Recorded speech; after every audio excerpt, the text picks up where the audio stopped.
Шведската министерка Джесика Росенкранц порача дека владата на Македонија касни со реформите и мора итно да го забрза темпото. Таа предупреди дека напредокот во владење на правото, независното судство и борбата против корупцијата е недоволен, а поддршката од Европската унија не е гарантирана ако нема вистински резултати. Росенкранц инсистира на спроведување на уставните измени од 2022 година и ги повика властите да го искористат моментумот за проширување на Европската унија. Родителите ги повикуваат граѓаните на маршот на ангелите на 29 ноември во Кочани, мирен собир во чест на жртвите од трагедијата во Пулс. Тие нагласуваат дека тоа не е протест, туку повик за совест и вистинска правда. Во кривичниот суд повторно беше одложено рочиштето, бидејќи дел од адвокатите велат дека не го добиле интегрираното обвинение и дека тоа ги нарушува правата на одбраната.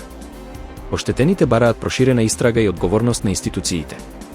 Преживеаните, пак, развиваат нови здравствени последици поврзани со пожарот. Трагедијата што однесе 63 животи и над 200 повредени и понатаму ја потресува заедницата. Од утре струјата за домакинствата поскапува за околу 5%, откако регулаторната комисија ги прифати новите трошоци во енергетскиот сектор. Електростопанство на Македонија понуди цена од 65 евра за мегаватчас, што влијае врз крајната цена за граѓаните. Надлежните велат дека корекцијата е последица на повисоки производствени трошоци и потребата за стабилно снабдување. Владата најави продолжување на субвенциите и социјалните тарифи за заштита на најранливите семејства. Во периодот јули-септември се склучени 3514 нови бракови, што е пат од 2,8% во однос на лани. Истовремено, регистрирани се 470 разводи, дури 27,7% повеќе од истиот период во 2024 година, што го потврдува растечкиот тренд на бракоразводност во земјата.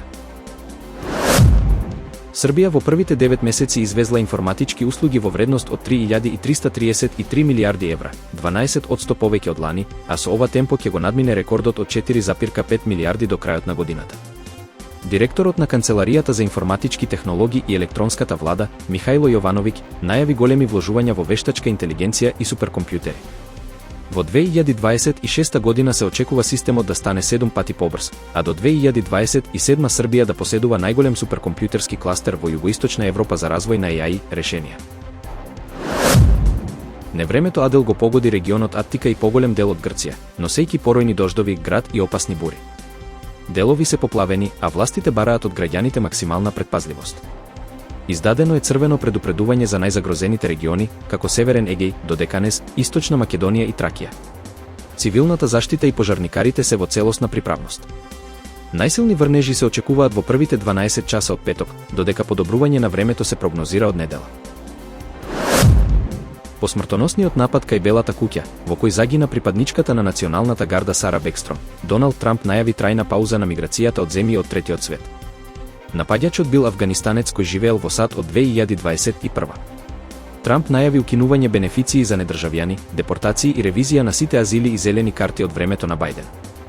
Министерството за внатрешна безбедност веќе започна проширени проверки, додека случајот повторно ја отвора дебатата за имиграцијската политика во САД.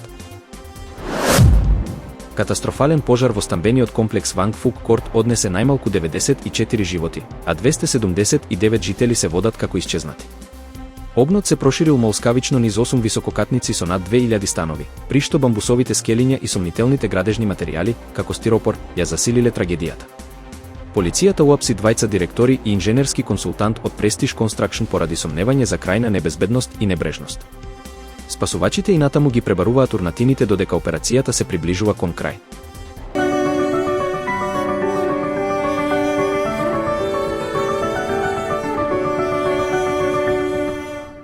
До петок ќе се задржи облачно време со повремени врнежи од дожд пообилни во источните делови. На планините врнежите ќе бидат од снег, а во некои од повисоките места од дожд и снег. Ќе дува умерен повремено засилен северен ветер, соопшти управата за хидрометеоролошки работи. Во сабота на планините и на повисоките места ќе провејува слаб снег. Од недела времето ќе биде стабилно со ниски утрински температури, а дневните ќе бидат во пораст. По одделни котлини ќе има услови за појава на магла.